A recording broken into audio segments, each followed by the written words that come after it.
যাহার মধ্যে আর্য সত্য ধর্ম অহিংসা সংযম বিদ্যমান সেই জ্ঞানবান পুরুষকে স্থবির বলা হয়। ধম্মপদ 261। যাহার মধ্যে আর্য সত্য ধর্ম অহিংসা সংযম বিদ্যমান সেই জ্ঞানবান পুরুষকে স্থবির বলা হয়। ধম্মপদ 261। পুরুষরা যা করে সবই মন থেকে উদ্ভূত হয়।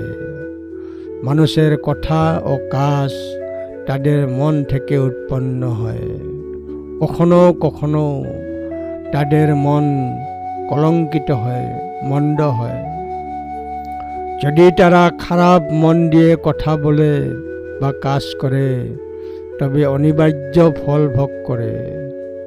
তারা যেখানেই যান এই দুর্ভোগ তাদের অনুসরণ করতেই থাকবে। তারা এই দুর্ভোগ ছেড়ে ফেলতে পারে না। এটি অনেকটা গাড়ির চাকার মতো, যা গাড়িতে ঝোঁক দেওয়া একটি খসড়া সারের ধাপ অনুসরণ করে। গাড়ির চাকা সারকে অনুসরণ করতে থাকে। সারটি চিরকাল এর সাথে আবদ্ধ। যার মধ্যে সত্য ও ধর্ম নিরীহ সংযম নিয়ন্ত্রণ তিনি অটল কলঙ্কমুক্ত, তাকে প্রবীণ বলা হয়, স্থবির বলা হয়। ধম্মপদ 261।